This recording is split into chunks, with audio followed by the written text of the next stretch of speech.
It's now my pleasure to introduce Joy Buolamwini. Joy is a graduate researcher at MIT. She's a Rhodes Scholar and a Fulbright Fellow who studies algorithmic bias in computer vision systems. She was the founder of the Algorithmic Justice League, which pursues the world with more ethical and inclusive technology. She serves on the Global Tech Panel convened by the Vice President of the European Commission to advise world leaders and technology executives on ways to reduce the harms of AI. Joy coined the term the coded gaze, which refers to algorithmic bias that can lead to social exclusion and discriminatory practices. Her spoken word visual audit, AI, Ain't I a Woman, which shows AI failures on the faces of iconic women like Oprah Winfrey, Michelle Obama, and Serena Williams, has been a part of exhibitions, including at the Boston Museum of Fine Arts. Joy, the floor is yours. Let's welcome Joy.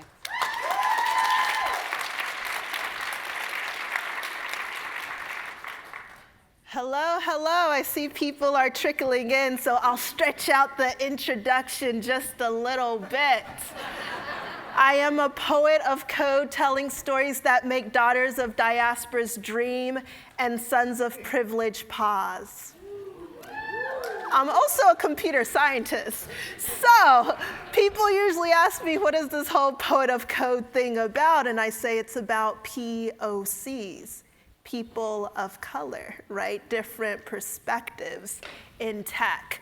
So today I want to start my talk with a poem that is also an algorithmic audit. It's a spoken word visual audit where I pose a 19th century question raised by Sojourner Truth in 1851.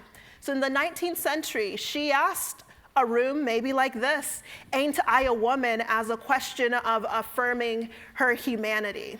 And so in this particular piece, what I'm doing is posing that 19th century question to 21st century algorithms to see if they can recognize the humanity of iconic women of color, both historic and present day. And so I hope you will, I see you trickling in, join me in viewing this piece, AI, Ain't I a Woman?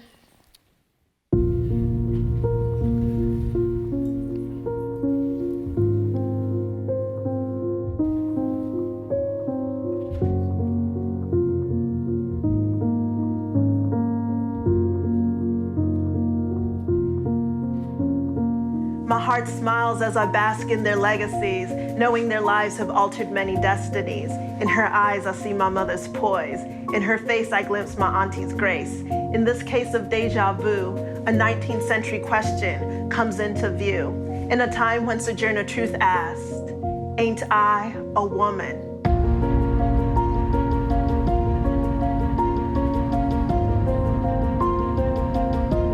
Today we pose this question to new powers, making bets on artificial intelligence, hope towers. The Amazonians peek through windows blocking deep blues as faces increment scars. Old burns, new urns, collecting data chronicling our past, often forgetting to deal with gender, race, and class. Again I ask, ain't I a woman? Face by face, the answers seem uncertain. Young and old, proud icons are dismissed. Can machines ever see my queens as I view them? Can machines ever see our grandmothers as we knew them? Ida B. Wells, data science pioneer, hanging facts, stacking stats on the lynching of humanity, teaching truths hidden in data, each entry and omission, a person worthy of respect. Shirley Chisholm, unbought and unbossed, the first Black Congresswoman, but not the first to be misunderstood by machines well-versed in data-driven mistakes. Michelle Obama, unabashed and unafraid to wear her crown of history, yet her crown seems a mystery to systems unsure of her hair. A wig, a bouffant, a toupee, maybe not. Are there no words for our braids and our locks? Does relaxed hair and sunny skin make Oprah the first lady? Even for her face well known, some algorithms fault her, echoing sentiments that strong women are men. We laugh, celebrating the successes of our sisters with Serena smiles. No label is worthy of our beauty.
Thank you. And so for those who are just coming in, I just had a montage of face fails from some of the leading tech companies on iconic faces of women of color. And this is a reflection of something I call the coded gaze. So how many in here have heard of the male gaze? The white gaze? The post-colonial gaze?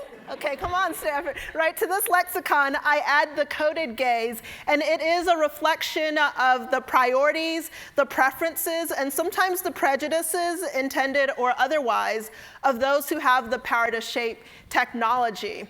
And I encountered this in a very literal way as a student at MIT. I was working on a project that used face detection, worked on my friend's face. When it came to my face, well, let's say I needed a little help. So literally, coding in a white face. Last thing I expected to be doing at MIT. And so I shared this experience of coding in whiteface on the TED platform, and many people saw it. So I thought, you know what? Companies might want to check my claims. Let me check myself.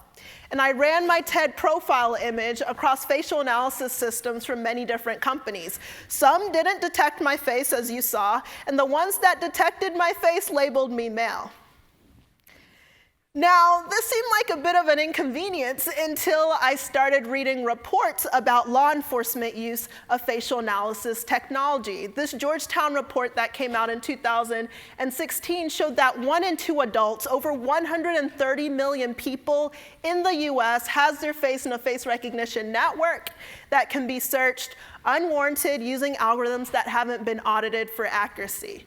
That's in the US. In the UK, where there are actually performance metrics reported, the numbers don't look so great. You have false positive match rates over 90%, more than 2,400 innocent people being mismatched. And you even have cases where women are being mismatched with men. So the examples that I've shown you earlier have real-world consequences, and not hypothetically. Earlier this year, you had a Brown University senior who was falsely identified as a criminal suspect in the Sri Lanka Easter bombings due to facial recognition misidentification. You have an ongoing case where an 18-year-old who was falsely arrested, right, due to facial recognition misidentification is suing Apple for $1 billion. And it just doesn't stop at law enforcement. Where else are we using facial analysis technology? Let's try hiring. You have a company hiring view that says we can do video analysis of a job candidate and use some facial analysis information to inform the suitability of a candidate. I wrote a New York Times op-ed saying this has some concerns, right? We might be in breach of Title VII, so even if the intention is to reduce bias, we actually have to be checking these systems. And of course, AI harms extend beyond applications of facial analysis technology. Here's a harms index that shows many different areas where AI is already being deployed that can really impact people's opportunities, their economic prospects, and even more recently, people's health. How many people saw the science paper that just came out this weekend, where they tested an algorithm used on over 200 million people in the healthcare, and they found racial bias against Black patients literally not getting the care that they need. So this isn't hypothetical. This is happening right now. And because the AI harms are real, this is why I started the Algorithmic Justice League, to use art, research, and advocacy to combat AI harms. And so what do we do as a Justice League? Well, the first thing is we highlight harm. So talks like this, the videos that I've shown earlier, but also art shows and so forth, so people actually know what's going on. We also work on research to identify bias, some of which I'll show you. And it's great to highlight things, point out what's wrong, but what are you going to actually do about it? So we also take steps to try to get to standards and better practices. Today, I'm going to mainly focus on the work that I've done on facial analysis technology, a bit of what motivated me to dig deeper, and the lessons learned here that can apply to other areas of AI. So first thing, I'm going to be talking about facial analysis technology. You've probably seen facial recognition in the headlines. I talk about gender classification. I've shown an example of face detection. Just a quick overview for what we mean. So when I'm talking about face detection, this is the task of trying to see if there's a face in the first place. When I had to wear a white mask, face detection fail. If you don't get past face detection, you don't get further along the pipeline. This is really important because many of the studies that we see coming out do not explicitly focus on the faces that weren't detected. So our knowledge of what's going on is based on the faces that were visible. Then you might ask, what kind of face do you have? So you have gender estimation, you have age estimation, and so forth. You have other claims that are more contested, such as emotion, or a infamous Stanford paper talking about assessing sexuality from face. You have an Israeli company, Faceception, that says we can tell if you're a pedophile based on your face. I don't know how that works. Then you move to another section, right? And here we're talking about face recognition, and it comes in two flavors: verification, one-to-one. You got an iPhone, Face ID, that kind of thing.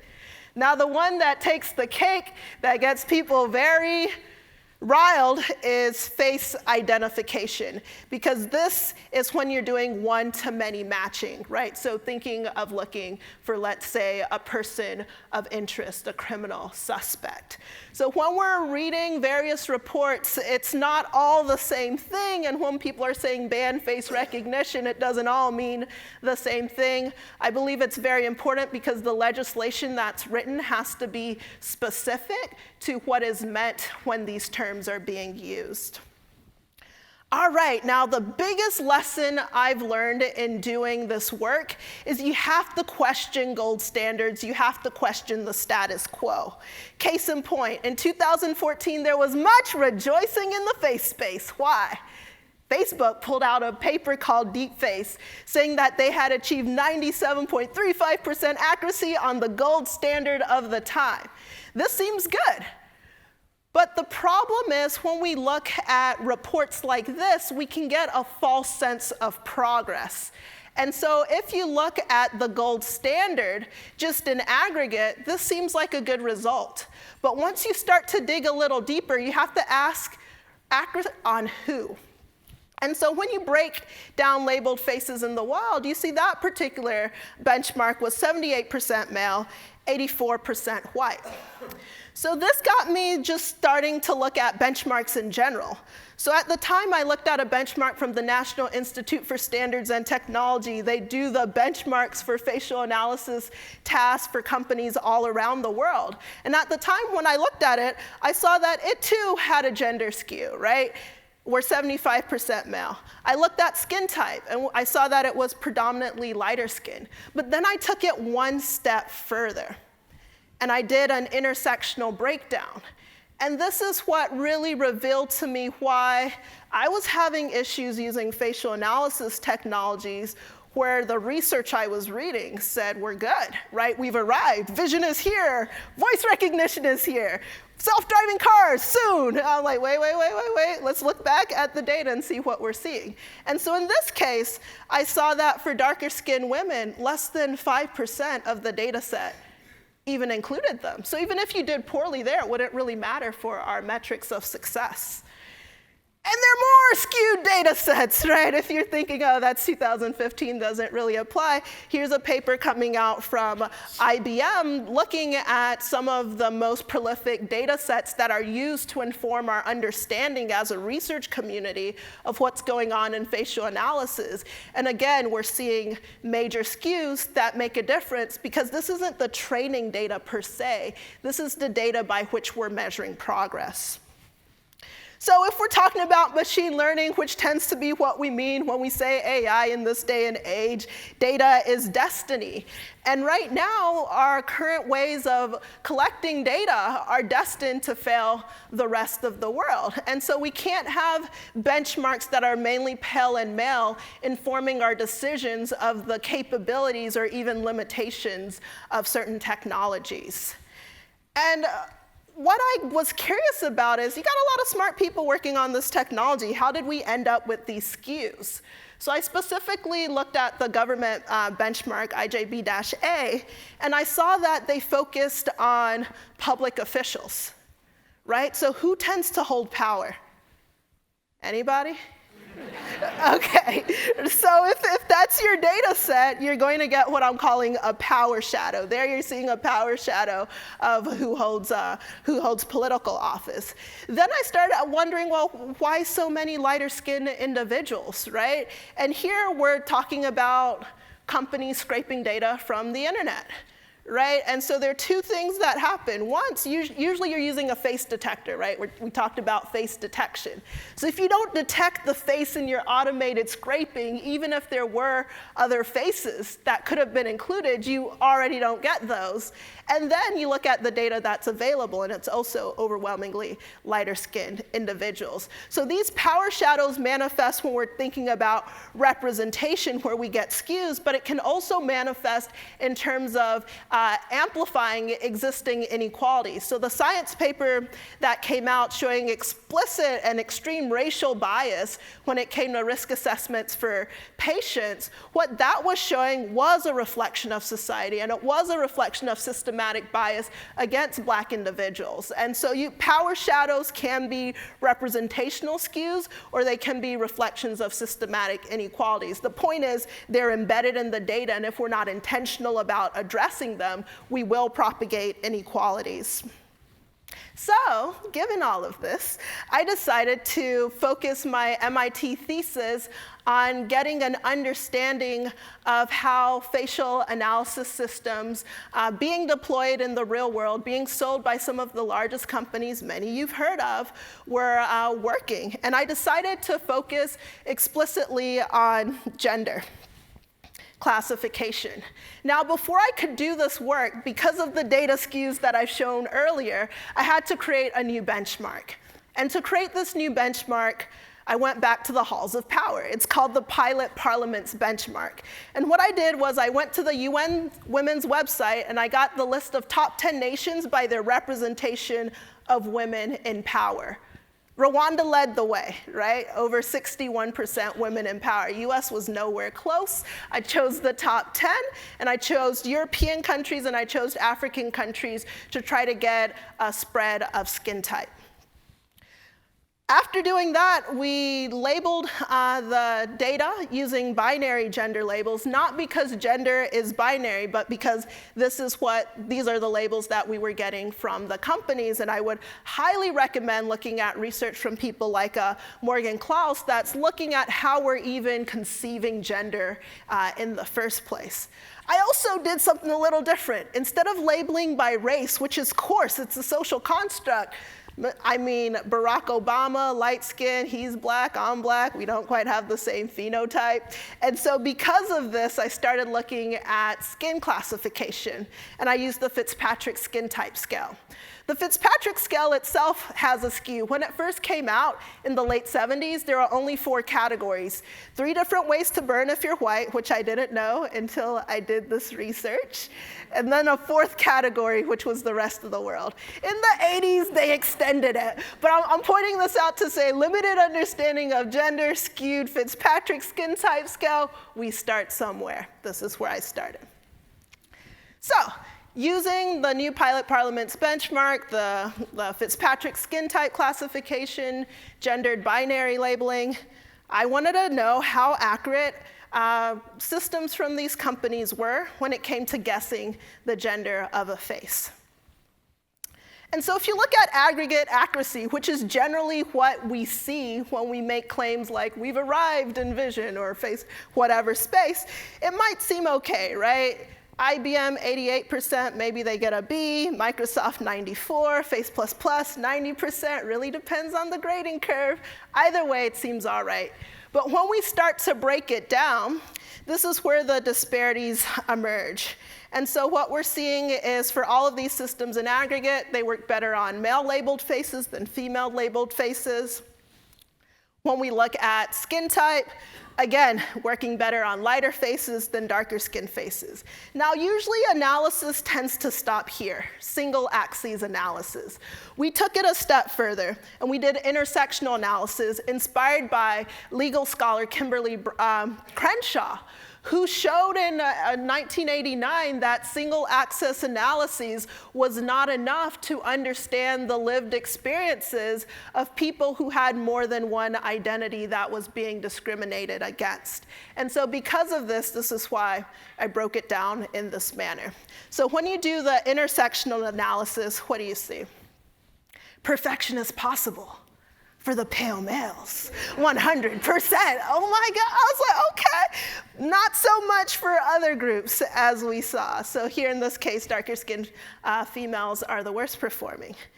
Now we look at Face++, and it's a different story. This is why the intersectional analysis matters and why we can't take the performance of one company as being representative of everybody else. So even if we say one company has made this breakthrough or this particular algorithm is performing this way, we really have to think about the ecosystem, not just what's in R&D, but what's being deployed in the real world. So this Face++ used by the Chinese government. All right, and we have IBM. Pale males take the lead again. And in last place, we have darker females. In this case, we're seeing better performance on lighter females than darker males. Again, the point is to show intersectional analyses matters because the stories are not so clear-cut, white, black, men, women. I decided to go a little bit further because you might realize that the Fitzpatrick skin type scale has 6 categories. So I broke it out a little bit further, and I found that the highest error rates were for type 6 women.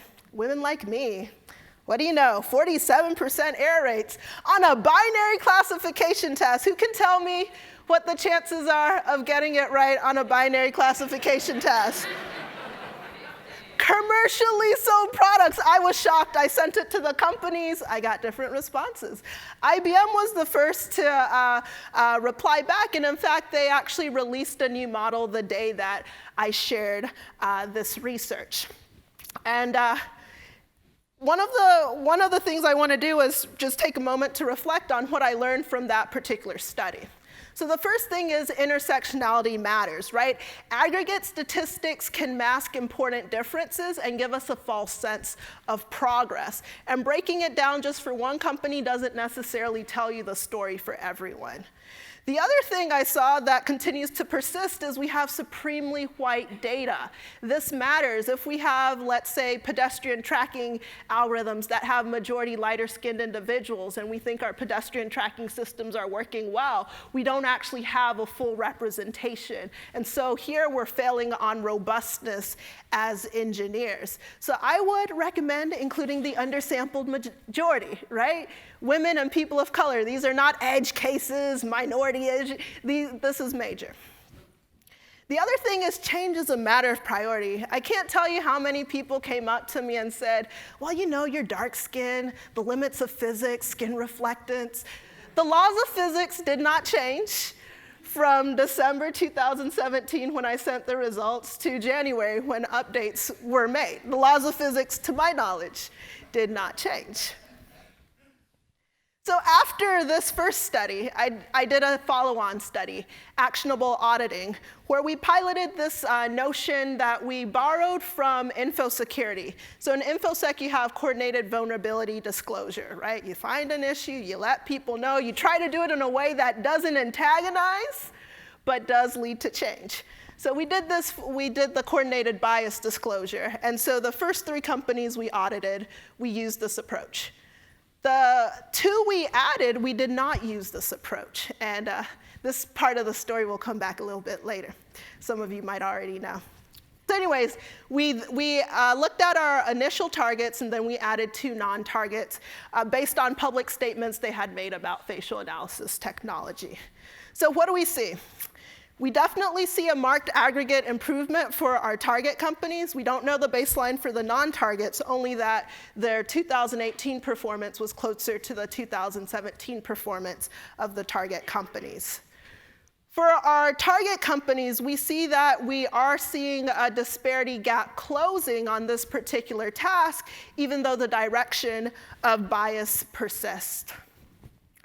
Non-target companies, we're seeing results similar to what we saw in 2017. And similar situation when we look at skin type, we're seeing closing, those still working better on lighter skin than darker skin. And let's not forget that 1% on millions of photos is still a lot of misidentifications, potentially, or misclassifications, depending on the kind of task you're looking at. So when we look at the error gap with the non-targets, again, we're seeing much wider than our target companies. Then again, we did the intersectional analysis because single axis analysis does not give us the full story. And what are we seeing? Pale male perfection for one group, not quite so much for other groups. And here I'm just going through, you'll see Microsoft's performance 2017 compared to 2018, and then compared to Amazon's as well for 2018 when we did this particular audit. Same with Face++. Again, we're seeing massive improvements in some categories and not so much in others. And then finally, IBM. So what did I learn from doing actionable auditing? When I did gender shades, the initial response was actually quite positive. I was surprised. Companies were like, thank you, let's go make our systems better. All right. When we did the second study, the response was a little different. I was surprised that as a grad student, a trillion-dollar tech company was going out of their way to try to discredit the research that I had done with Deborah Raji, and in fact had even won awards at AIES. But I was also very encouraged when the AI community rallied behind this work. And it showed me that the talk about AI ethics was not just talk, at least not for everybody. Because the kinds of attacks that I was receiving from Amazon were factual attacks. Things like, you didn't make your methodology available, even though it was available in my 2017 thesis. Attacks like, your data is not available, even though many people had replicated it if they were not able to get the license, right? So this part was surprising to me. But the other thing that was concerning was, even though these accuracy gaps were closing, was that accuracy does not stop abuse, right? We've seen this example, IBM closing the gap. That same summer, Intercept article came out saying IBM used surveillance footage to develop technology that lets police search for people by their skin type. Again, tools for automated racial profiling. And so then you have movements where people are saying, please don't include us, understandably. And in this race for more accurate systems, right, what are we seeing? We're seeing problematic data harvesting with coercion. We're seeing data colonialism, where you have Chinese companies going into African nations saying, we'll give you free surveillance for something very valuable. Just some biometric data of your citizens, please. And so in seeing all of this, I've really started thinking more and more about, what is it that we want to accomplish?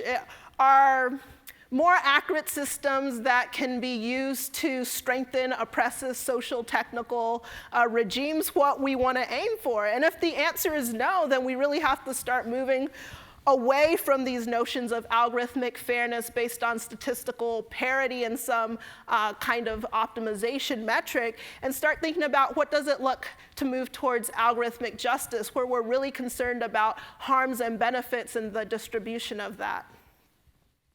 So lessons from actionable auditing. Lessons I didn't quite get from gender shades. It's that the public interest research needs to be protected. Business interests are just not always in alignment with ethical AI. This is no surprise, but the question then comes for researchers, well, where do we go to do this kind of work? Where do we get the funding if what we want to do might make funders uncomfortable? And I've had so many people reach out to the Algorithmic Justice League to say, there are issues that I see with the technology that I'm developing for a company I cannot name, and I don't know if I should share this issue. I don't know if I'll be heard.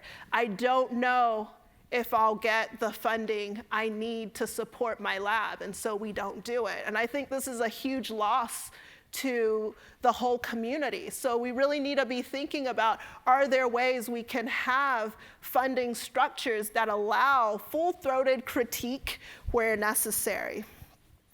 The other thing I've learned on my journey with doing the Algorithmic Justice League is really getting out of the lab and trying to put research into action. And I've been very fortunate to have opportunities to testify at congressional hearings. Last week, I was testifying in Massachusetts in support of the Press Pause campaign from ACLU Massachusetts to put a moratorium on facial analysis technology, because I definitely support a precautionary principle.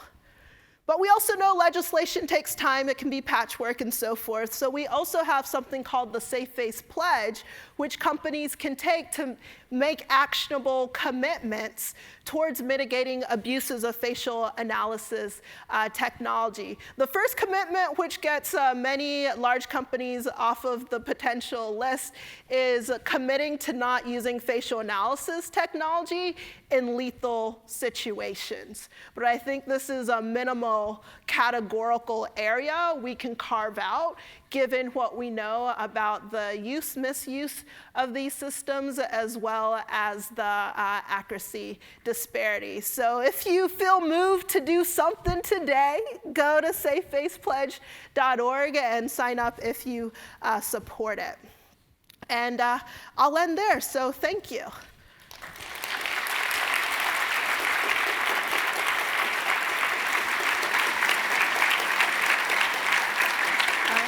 Are we good for time? No worries. My name is Marquise Cabrera. I run a VC company now, but previously was at IBM. The question I have is, I recognize this was an issue while we were at the company, and Google obviously has created some really cool tools. My problem is I'll give you an example. So my client was in Oman. He's an Omani head of state. He came to the US, he ended up getting flagged, and he was like, why am I being stopped? And then he was told that the computer stopped him, right? And he was like, I'm a diplomat, I'm not supposed to be getting stopped. And so we saw this as an issue, but I guess my question is, when you look from a technical lens, and your model's sort of perfect, quote unquote, you end up having to introduce dummy data or other data into the model, which actually takes it from statistical significance down.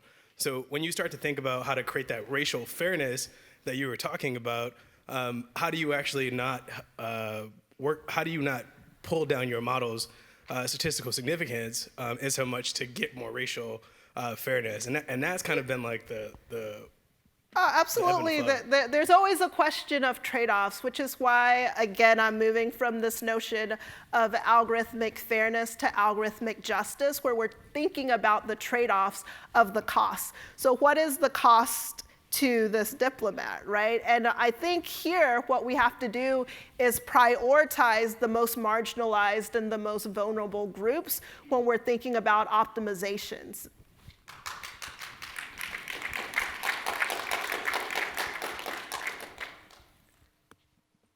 Other questions? Right here.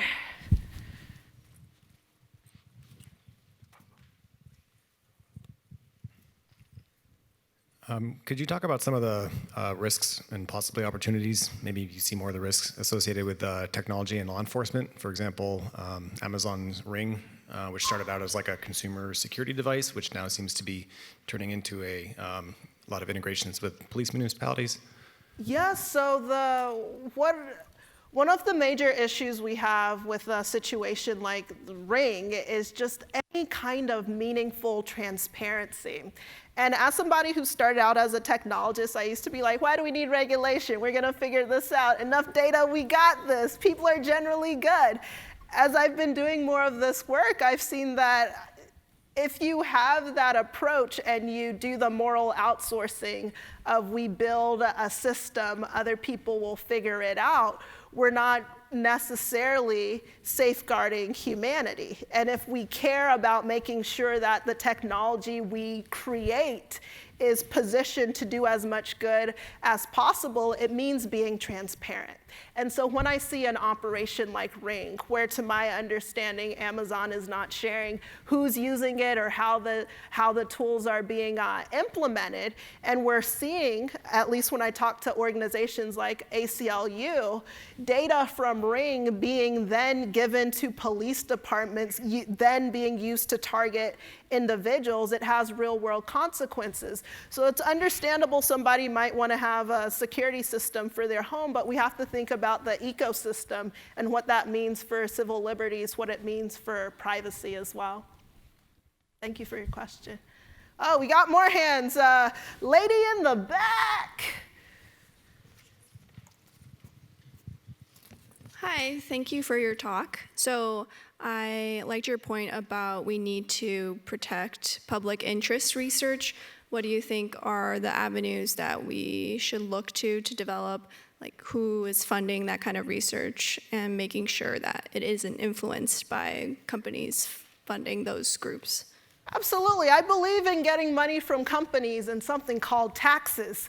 So what I've proposed, I proposed this to the House Space Science and Technology Committee this summer, which was what would it look like if we had an algorithmic accountability tax that could go into an algorithmic accountability fund. If you did a 0.5% tax on, I think it's G-Mafia, your Googles, and the rest, I think you would have gotten $4.4 billion.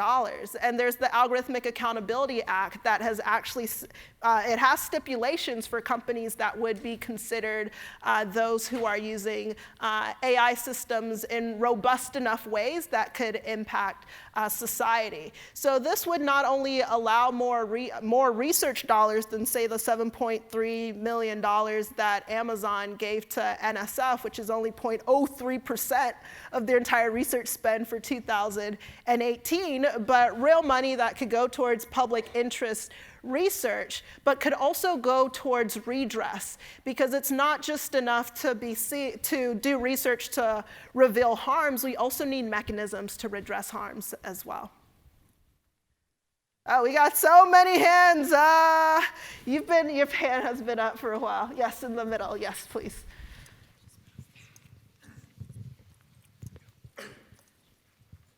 Hi, Sean Captain, journalist at Fast Company. There's so much talk about face recognition, face analysis, bans, and like some arguments are that it's not accurate enough to be reliable. The point you brought, then, if you make it more accurate, it could also be used to discriminate against people. I'm curious, in other ways, I'm curious, do you have a feeling of whether it should be allowed and whether technological level of accuracy and fairness would help determine how that can be allowed publicly? I think it definitely depends on use case, which is why with the Safe Face Pledge, the one categorical ban we have is for lethal applications. So it's one thing if you're using facial analysis to put Snapchat filters on somebody, and it could be an issue because the data that's used could be sold to somebody else, right? So I'm not saying there aren't issues there, but I do think the more frameworks approach that was mentioned earlier, where you're trying to look at specific harms, is one way to approach the technology. So oftentimes when I ask people what they mean by facial recognition technology, it's not the technical definition, right? And when I ask people what they mean by ban, they say, okay, let's ban state surveillance. And then I ask, what about corporate surveillance, right? China, 1.4 billion people. How many people are on Facebook, right? So for me, it's about being specific about what is meant and really thinking about which harms are we trying to mitigate. I do believe the moratorium route is the correct way to go, given what we know. We know that there are technical limitations, right, with the kind of research I've done, but also research that's coming out from government studies. We also know that even if those disparities were closed, the capacity for abuse is too great because there are no safeguards. right, around this technology. So if that is the current environment, pressing pause makes sense. So we can have robust conversation and debate about the kind of societies we want to live in and the kinds of applications that may or may not work for what we envision as a future that goes towards liberatory AIs, not oppressive AI. All right, right here.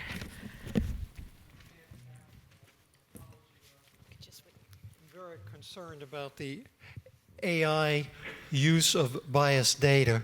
We all know that our medical treatments, unfortunately, are biased, and yet we have AI algorithms that are going to predict diagnosis and treatment based on this biased data, which will propagate this biased data. How can we adjust our AI to detect and account for and counteract this bias? Yeah, one thing I think as a minimal requirement we can do is at least be transparent about the limitations. At the moment, we're in the mystery meat section of AI. You just kind of get it, you hope it works. It would be a much better situation, for example, to say, okay, for women's heart disease, less than a quarter of research participants are women, even though we know it's the #1 killer of women, right? If I have an AI system that has been trained to detect something to do with heart disease, let's at least be specific about the data it was trained on so we can make a more appropriate determination of suitability. And I think we need to be asking this question not about fairness or like accuracy on an aggregate level, but suitability. And if we move more towards this process-oriented approach, we can also identify some of the gaps that are there. So to this point, there's a company called Bloomer Tech, and they are collecting women's heart data. So what they've done is they've created wearable, washable, sewable sensors so they can actually do a 12-lead EKG in a bra, in a consumer bra. And what this is going to allow them to do is what Holter monitors generally do, but in a more comfortable way so that they can actually get intimate heart details of women's heart health. This is crucial because the current models that we have that are being integrated into our Fitbits and things like that, they're largely based on male models. So I think we can also be proactive knowing that there are these skews. It wasn't until 1993 that women were even mandated to be part of clinical trials from the government. And they were like, oh, let's go use that data. What could go wrong? So let's be proactive. All right, I think we have one question in the front. And I think it's the last question. Navrina Singh, past build AI products with companies like Microsoft and Qualcomm. So Joy, great presentation. Earlier in the day, the conversation between Eric and Mariche, there was a very interesting, I would say, tension between the two. As a technologist, which I appreciated. There were some tensions. So, and a point that was brought up was for us to be able to put laws in place that actually make sense for this new world, the lawmaker should understand technology, but the other side of the equation is the technologist should understand the ethics and other principles as well. So I'm wondering, in your work, what have you found are going to be these future collaboration models between these two stakeholders so that there's a first and foremost better understanding of technology, but also better understanding of citizen needs so that the laws that you're putting in place actually work for this world? What I'm seeing as I'm having these conversations is another crucial missing part, right? So we're talking about tech companies, we're talking about lawmakers, but we're not talking about the people who are actually impacted by these systems. And so what would it look like to have community review boards, right, who are part of the process, not just as a reactive, we gotta do our little diversity and inclusion show because we messed up, but from the beginning of the system, right? And so this is something I keep thinking about. What would it look like to have participatory AI, where marginalized voices are actually centered? I don't know exactly what those steps are, but I keep seeing that as being a crucial missing piece because we come together as experts with our degrees and the rest of it, talking about other people's problems instead of bringing those people to be in conversation with us. So if we can do more of that, I think it'll help us get closer to a place where we all have an understanding, because it's not just policy makers understanding AI. All of society needs to understand it as well. Thank you.